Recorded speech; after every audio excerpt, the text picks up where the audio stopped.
Bonjour Madame Eyike. Après quelques semaines de dur labeur, la compétition tire à sa fin. Qu'est-ce qu'on peut dire dans un premier temps pour présenter le bilan de votre séjour à Montaigu? Merci de me donner cette opportunité de parler de foot solidaire et des actions menées ici à Montaigu. Pour arriver déjà à Montaigu, c'était un vrai parcours de combattant, mais nous sommes arrivés, toutes les délégations venant des autres pays ont pu nous rejoindre. C'était au Maroc, à Rabat, à l'Académie Mohamed VI, et d'autres ici en Montaigu. Comment est-ce qu'on fait pour réussir en si peu de temps, avec des moyens aussi, comment dire, modestes? Quel est le secret de la réussite? Le secret de la réussite, c'est d'être déjà passionné, croire à ce que nous faisons et avoir vraiment envie d'aider les enfants. Les enfants qui ont certes leur talent, mais si on ne leur donne pas l'opportunité de le faire valoir dans des compétitions aussi prestigieuses que Montaigu, ce ne sera pas possible. Bon, donc, moi, je pense que quand on doit participer à une telle compétition, il faut se prendre tôt, notamment au niveau administratif. La recherche des visas d'abord. Donc, il faut préparer tous les documents. C'est-à-dire, on a commencé, disons, un mois avant. Donc, pour être 2 semaines après, on a eu les visas. À propos de visa, on sait que le Cameroun n'est pas là. Parce que enfin, la raison officielle, c'est qu'ils n'ont pas pu avoir de visa. Vous qui n'êtes pas, on va dire, une trop ancienne dans le football, vous êtes une gestionnaire, vous faites des affaires. Et à côté de cela, il y a des hommes qui sont, par exemple, à la Fédération de Cameroun de football, au ministère, depuis des années, et qui n'arrivent pas à faire ce que vous, qui arrivez en quelques mois dans le football, vous réussissez à faire. Quel est le message que vous voulez porter, n'est-ce pas, à tous ces gens-là?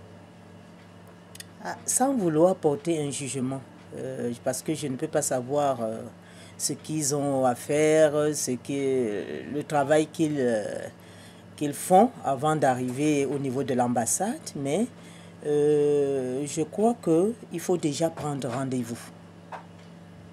Même si on est un pays et qu'il y a des relations entre les pays, il faut prendre un rendez-vous d'abord et aller à l'ambassade le plus tôt possible.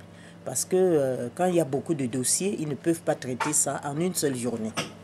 Donc, moi, je crois qu'il faut se prendre tôt et chercher des informations qu'il faut chez les personnes qui sont habilitées à vous donner ces informations et préparer les dossiers, quoi.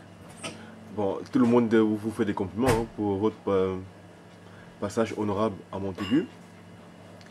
Mais bon, on suppose que vous n'allez pas vous arrêter là. Qu'est-ce qui vient? C'est quoi l'avenir? Oh, on va accompagner des enfants. C'était une formidable aventure. Et les enfants ont pris beaucoup de plaisir à jouer ensemble, à se connaître, ce mélange des cultures, les Ghanéens qui arrivent, qui parlent anglais, et les Marocains qui apprennent aux Camerounais, aux autres, à parler l'arabe, et tout ça dans un climat vraiment de convivialité, d'amitié, vraiment que j'ai jamais vu. C'est une première, quoi. Est-ce qu'il y aura une suite? Est-ce qu'il y aura d'autres tournois où vous allez participer? Vous, en tant que représentante d'Afrique Foot Solidaire au Cameroun, est-ce que vous allez organiser des tournois sur place pour pouvoir, n'est-ce pas, remotiver ces jeunes-là, leur donner le bon exemple? Je peux dire que les enfants déjà qui étaient ici, ils ont vu le football au niveau. Donc, ils sont dans leurs académies, ils voient, ils participent pas très souvent au tournoi, et ils se sont rendus compte que le football, c'est autre chose en Europe. Donc, il faut beaucoup travailler.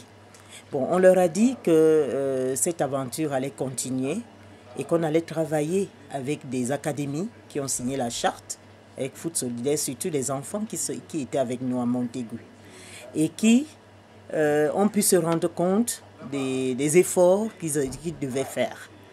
Voilà, donc dans leur milieu sportif, et l'encadrement aussi a pu acquérir une expérience, et on a décidé avec des académies de faire maintenant, d'organiser des tournois entre les académies qui ont signé la charte Foot Solidaire et surtout celles qui étaient ici à Montaigu. Vous parlez de charte, vous parlez d'académie au Cameroun. Pour nous, c'est un peu peut-être un charabia. Comment ça se passe concrètement? C'est quoi la charte Foot Solidaire? Et vous parlez de signer des chartes. Est-ce qu'il faut vous travaillez avec certaines académies au Cameroun? Comment ça se passe? Comment faites-vous pour faire une sélection panafricaine comme vous l'avez faite? Disons que la charte, c'est un dossier, puisque nous voulons aider les enfants. Quand on parle d'éducation, de protection des mineurs, des jeunes footballeurs, on sait qu'ils sont affiliés, ils sont dans des académies. Bon, maintenant, pour que nous puissions les protéger, mieux les protéger, il faudrait que nous aidions les académies à se structurer. Donc, pour aider les académies à se structurer, il faut qu'ils puissent avoir une visibilité, puisque l'argent, après tout, c'est le nerf de la guerre. Il faut qu'ils montrent leur talent. Et demain ou après-demain, si un enfant qui est sorti de leur académie signe un contrat professionnel, ça rentre de l'argent dans l'académie et ça leur permet de faire des investissements pour que les autres enfants puissent avoir un meilleur cadre pour s'entraîner.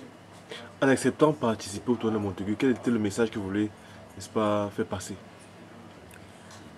Surtout, nous voulons que sensibiliser les enfants, leur dire que ce n'est pas bien d'aller en Europe parce qu'ils ont eu une opportunité d'aller à Montaigu et qu'ils disparaissent. Ces enfants qui disparaissent, leur avenir est vraiment... Ils n'ont même pas d'avenir, si je puis m'exprimer ainsi. Donc leur vie devient un long calvaire. Donc, ils sont abandonnés, livrés à eux-mêmes, et ils ne peuvent, sans papier, ils ne peuvent plus rien faire. Donc, on leur a dit, vous aurez d'autres opportunités comme Montaigu, pas comme Montaigu, peut-être c'est un mondial, mais vous aurez d'autres tournois qui vous permettront de venir, de vous mesurer à d'autres équipes et d'évoluer au niveau au niveau sportif, quoi. Nous avons eu de très très bons échos du Maroc. Vous avez été très bien reçu apparemment à l'Académie Mohamed VI. Vous avez de très très bons rapports avec l'association des anciens footballeurs marocains. Est-ce que vous pouvez nous en dire un mot? Monsieur El Adaoui, qui est Moustapha El Adaoui, un ancien international marocain, qui est président du syndicat des footballeurs au Maroc, nous a très bien reçus. Vraiment, je ne sais pas comment exprimer vraiment cet accueil, cette amitié, cette chaleur. Il nous a invités chez lui. Il a fait vivre un rêve aux enfants. Les enfants ont pu ainsi jouer avec le Raja de Casablanca. Et ensuite, il nous a invités chez lui pour partager le repas. Le jour de fête, le vendredi, quoi, après la mosquée. Et ensuite, les enfants sont allés à l'Académie Mohamed VI, où on a reçu un formidable accueil également de M. Nasser Larguet dans son académie, qui est un endroit vraiment, je ne sais pas, indescriptible. Vraiment indescriptible. Vraiment, c'est là où, même en Europe, je n'ai pas vu une académie de football comme celle qui a été mise en place par le roi Mohamed VI. On vous a vu très très actif dans les relations publiques. Vous avez vu avec les représentants des clubs, les représentants des pays. On s'attend à quoi, Madame Meike, dans quelques mois? Qu'est-ce qui se trame en vue? On a reçu un très bon accueil ici à Montaigu. On a pu rencontrer des gens des Émirats. Tout le monde était intéressé. Foot Solidaire, c'est quoi cette équipe panafricaine? Les enfants qui viennent du Mali, du Ghana, du Cameroun, du Maroc, et qui essayent de passer un moment ensemble, cette cohésion sociale entre ces cultures différentes, ces enfants qui viennent de cultures différentes et qui apprennent à se connaître et qui arrivent à partager ensemble ce rêve de jouer au plus haut niveau et dans le football.